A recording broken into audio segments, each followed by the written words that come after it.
What if every fight, every outburst, every broken rule wasn't about being bad, but about being unseen?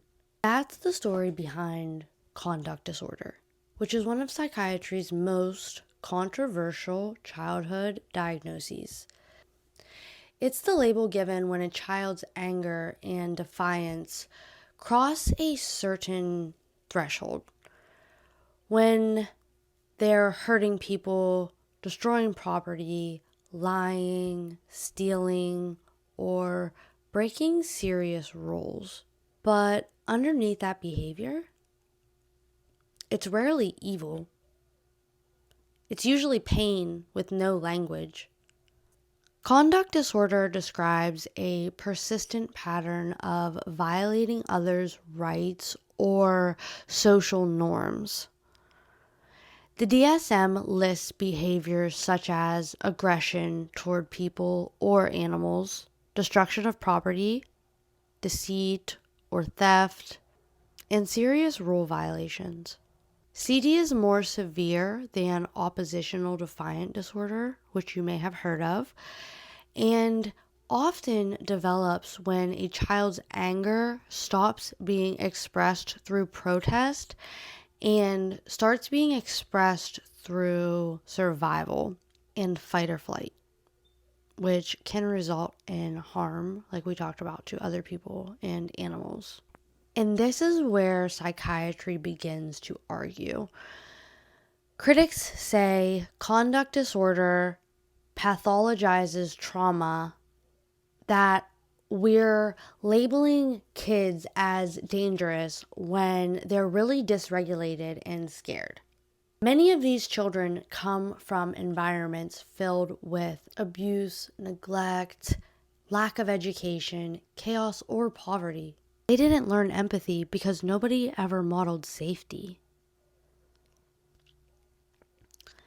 And when the word conduct itself can sound like we're blaming them for adapting to what could have potentially been impossible conditions. Neurologically, children with conduct disorder often show changes in the amygdala where fear and threat detection live, and also in the orbitofrontal cortex where empathy and moral reasoning develop.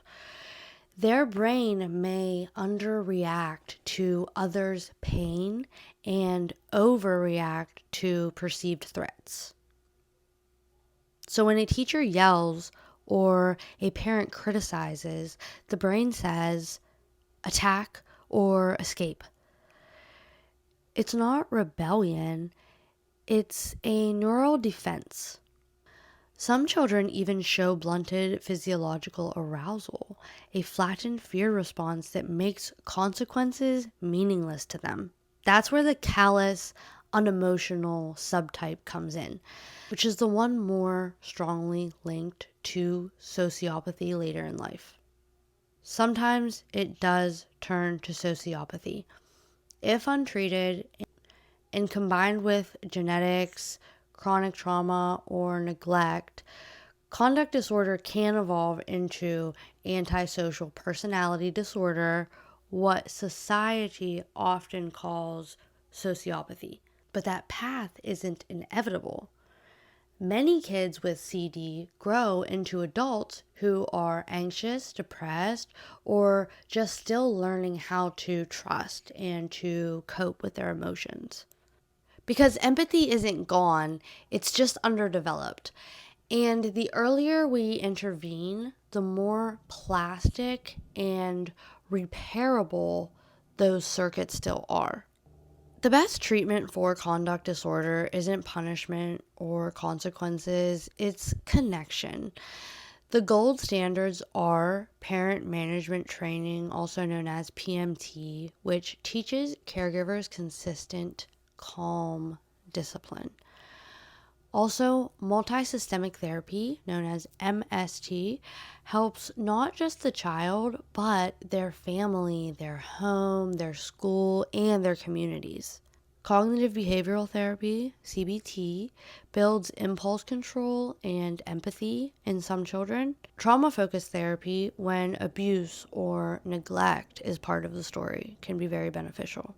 Medication sometimes helps with irritability, ADHD, or mood instability, but what really rewires the brain is solid, healthy relationships.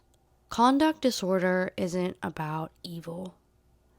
It's about wiring, survival, and environment colliding before a child's empathy ever got the chance to grow.